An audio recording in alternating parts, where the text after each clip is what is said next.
fellow Nigerians and concerned persons.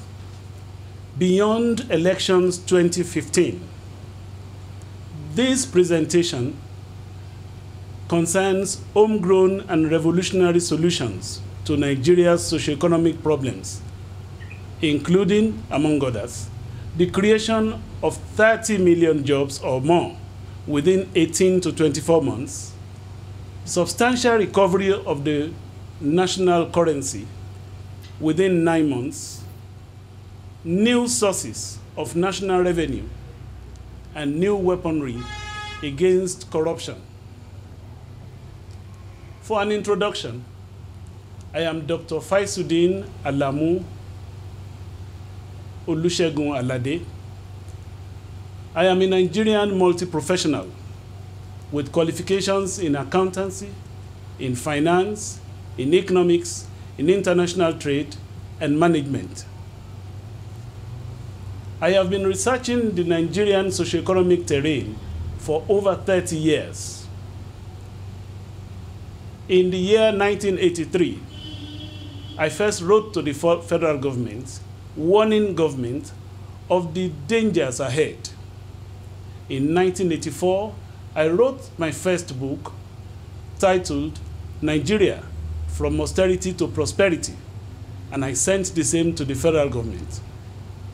For my effort, I got a response from the federal government, and so that people are aware that this is not a make-believe story, I have here the letter from Dodan Barracks, as it then was. I have letters from other government offices acknowledging those documents that I sent to government. I am not a politician. Rather, my concern is the attainment of socioeconomic stability by Nigeria, so that those who are outside this country, those who are outside this nation, may know that the ability to manage resources for communal and societal benefit is not the exclusive preserve of any race. It is my hope that this address will spur you onto knowing that you are not supposed to be despondent. Contrary to what we are made to believe, solutions abound here in Nigeria to our problems. But the problem has been that over the years, our national leaders have never responded to internal solutions. I am perhaps the only Nigerian alive as at date to have so researched these problems to an extent that I have marshaled out solutions at various times.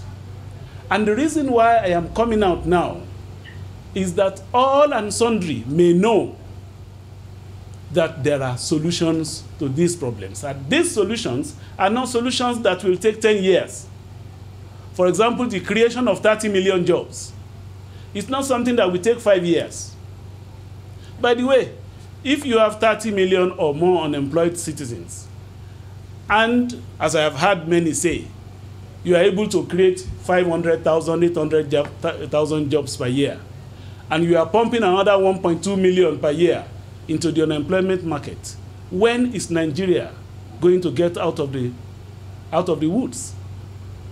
That is food for thought. As majority of Nigerians spiritedly look forward to a positive outcome of election 2015, the lingering question on most minds should be how to save Nigeria. I am not a politician. I am not interested in any candidate. I am interested in fatherland, that we cannot continue to run ourselves as if we are doomed to total failure and extinction. This is why I am calling on every Nigerian now to take interest in what is going on around us. I'll give you an indication. The Nigerian naira was 73 kobo to a dollar in 1983. Between 1983 and now, this is March 2015, it has become 200 naira to 250. It is in that region. In September 2014, when I made a recording, which I called Public Broadcast Number 1, the rate then was approximately 160 naira to $1. And the percentage devaluation between 1983 and 2014 is 29,280%. 29,000 rather, 280%. During this period, the wages and salaries of the average Nigerian worker had hardly gone up to 100%.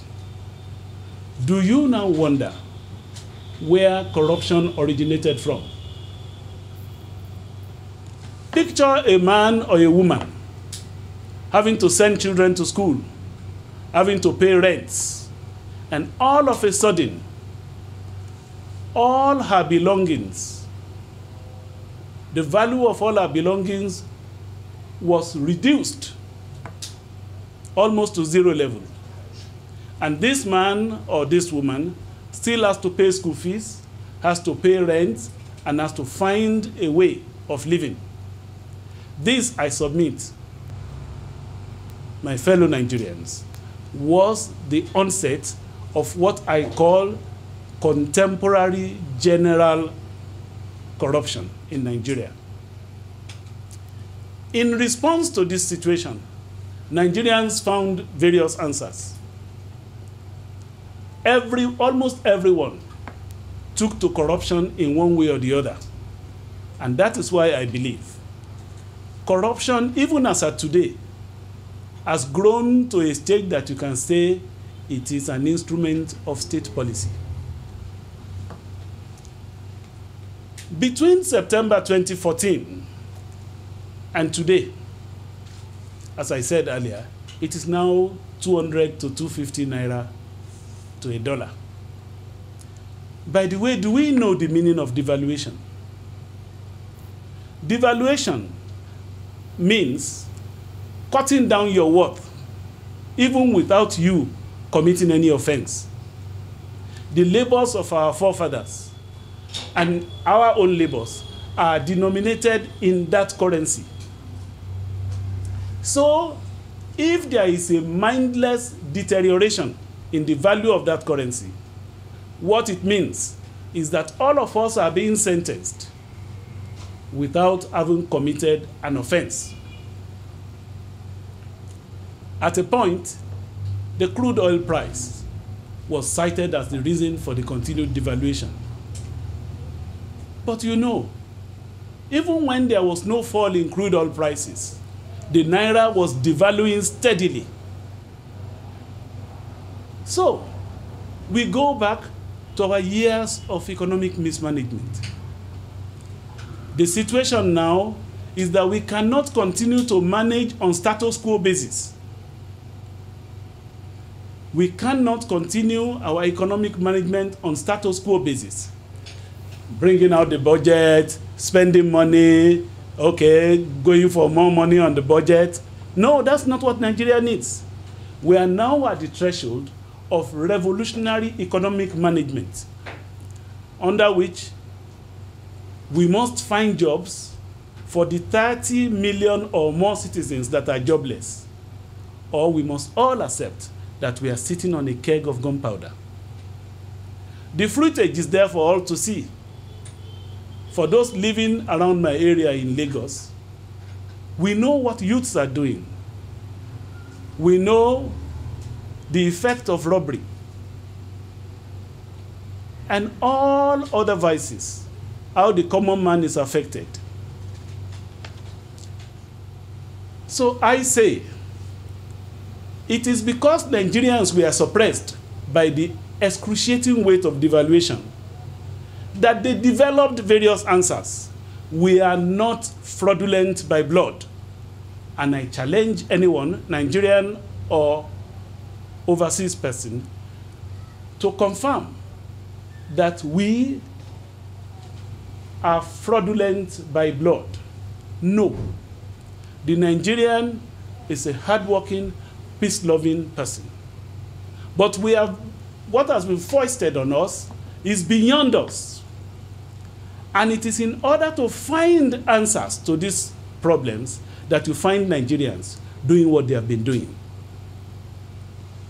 At this juncture, I can't resist the idea of citing an example.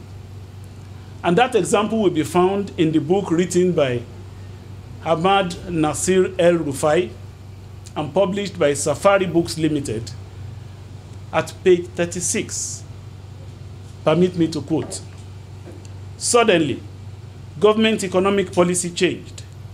We woke up one morning to learn that the naira had lost half its value. Nigeria was going through an IMF-type structural adjustment program at the time that involved devaluing the currency every week in an auction. And within a year, we, that is El-Rufai and partners, were nearly broke.